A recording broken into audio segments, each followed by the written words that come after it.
మీ జిల్లాలో మీరు జన్మించినటువంటి జిల్లాలో స్ట్రైట్గా మాట్లాడదాం, చెప్పండి ఓపెన్గా.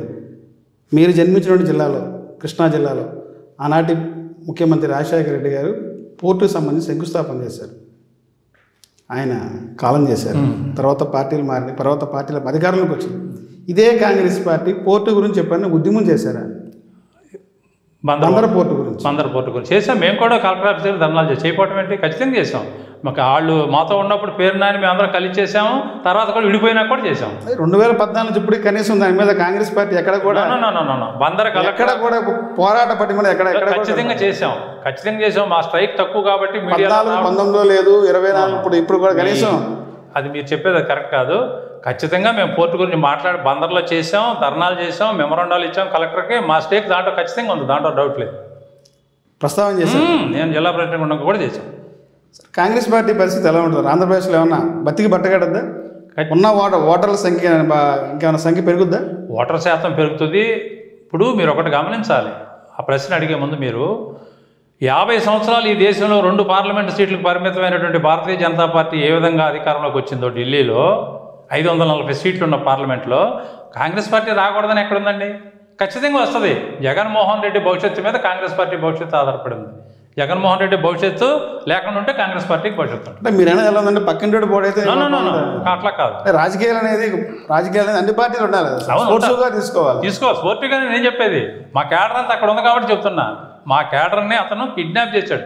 ఒక మాటలో చెప్పాలంటే మా క్యాడర్ అంతా అక్కడ ఉంది. మీ క్యాడర్ అంతా నిలబడ్డాయి కదా ప్రజలు వైసీపీ తరపున ఉన్నారు, వెళ్ళారు, అధికారంలోకి వస్తుంది, భవిష్యత్తు అనేది వాళ్ళు ఆలోచించుకుని వెళ్ళిన వాళ్ళే. జగన్మోహన్ రెడ్డి దానిలో భాగంగానే ఈ రోజున మీ పార్టీ ఉన్నటువంటి కొంతమంది సీనియర్ నాయకులుగా చెప్పబడే నాయకులు స్టిల్ జగన్ టచ్లో ఉంటారు. త్వరలోనే కొంతమంది సీనియర్లు పార్టీ మారినా సరే ఎవడన్నా వెళ్ళమండి, అది కూడా చెప్తాను. ఉండేవాడు ఉండమనండి, వెళ్ళేవాడు వెళ్ళమనండి. పిసిసి అధ్యక్షుడిగా పనిచేసినటువంటి నాయకు ఒక వ్యక్తి ఒక కార్యక్రమంలో ఇదే జగన్మోహన్ రెడ్డి కలవడం జరిగింది. త్వరలో వైసీపీ జీతం తీసుకోబోతున్నారు పెద్దల కాలం. అప్పుడు ఎలా ఉంటుంది పార్టీ? ఏముండదండి, వ్యక్తుల వల్ల ఒక సంజయ్ రెడ్డి వెళ్ళినందువల్ల, ఒక సురేష్ రెడ్డి గారు వెళ్ళినందువల్ల, ఇంకొక ఎల్లయ్యప్పలో వెళ్ళినందువల్ల పార్టీకి వచ్చి నష్టమే ఉండదు. ఇంకొకరు వస్తారండి. ఇప్పుడు రేవంత్ రెడ్డి వచ్చి అక్కడ బ్రహ్మాండమైన బహిరంగ సభలు పెట్టి 6 నెలల్లో పార్టీని అధికారంలో తీసుకొస్తారని ఉన్న కలలు కన్నారా? వాడు ధైర్యం చేశాడు, దమ్ముగా ఖర్చు పెట్టాడు, నుంచోబెట్టాడు, జనాన్ని పోగు చేశాడు, ఒక్కసాట తీసుకొచ్చాడు.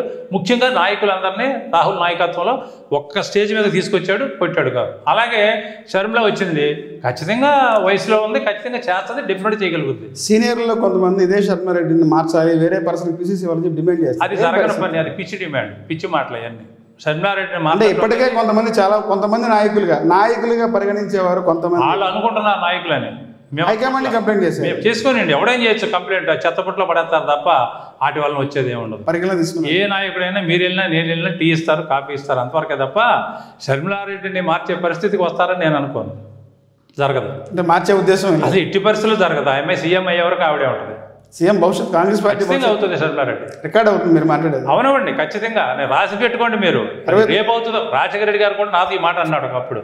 మనం ఎప్పుడు అవుతాం సీఎం అంటే ఇంకో 15 ఏళ్ళు పట్టుద్ది అన్నాడు ఆయన. 94లో అట్లాగే పట్టింది, 20 ఏళ్ళు పట్టింది. ఇప్పుడు మీరు అధికారంలో ఎంత టైం పడుతుంది? శర్మిలారెడ్డి గారు ముఖ్యమంత్రి కావడానికి, కాంగ్రెస్ పార్టీ అధికారం సీఎం అవడానికి 29 లేదా 34. 29కి అవకాశం ఎందుకు ఉండదు? ఎందుకు ఈ లోపు ఎన్నో 4 ఏళ్ళలో బొచ్చడి కార్యక్రమాలు జరుగుతాయి, ఎన్నో జరుగుతాయి మార్పులు రాజకీయాల్లో. ఏదైనా అవ్వచ్చు, గుర్రం ఎగరనవచ్చు, ఏదైనా జరగవచ్చు. అంటే త్వరలో జమిలీ ఎన్నికలు అనేవి రావు, అది మర్చిపోండి. జమిలీ ఎన్నికలు నేను వచ్చేస్తాను జగన్మోహన్ రెడ్డి అని చెప్తున్నాడు, అది అబద్ధం, అది ఉపయోగం లేదు మాట. జమిలీ లేదు. సరే, ఇప్పుడు ఆంధ్రప్రదేశ్లో లాండ్ ఆర్డర్ ఎలా ఉంది? గత ప్రభుత్వం ఎలా ఉంది, ఇప్పుడు ఎలా ఉంది, అప్పటికిప్పుడు ఎలా ఉంది లాండ్ ఆర్డర్ పరిస్థితి?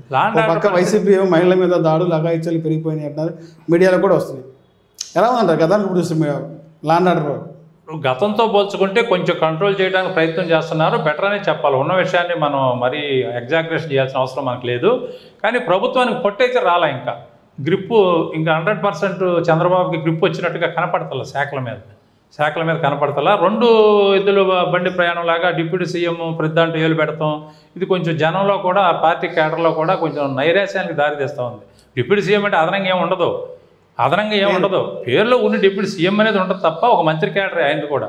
కానీ అది మరి ఆయన అయితే ఒక రాజకీయ నాయకుడిగా అతన్ని మనం తప్పుపడటానికి కూడా ఏం లేదు. అతను పార్టీని డెవలప్ చేసుకోవడానికి అతను స్పీడ్గా వయసులో ఉన్నాడు కాబట్టి ప్రయత్నం చేస్తున్నాడు, దాన్ని ఏం మనం తప్పుపట్టలేం. కానీ అది కూటమికి చిన్న భిన్నం అవడానికి కానీ కారణం అయితే మట్టుకు అది స్వయంకృత అపరాధం కింద వస్తుంది.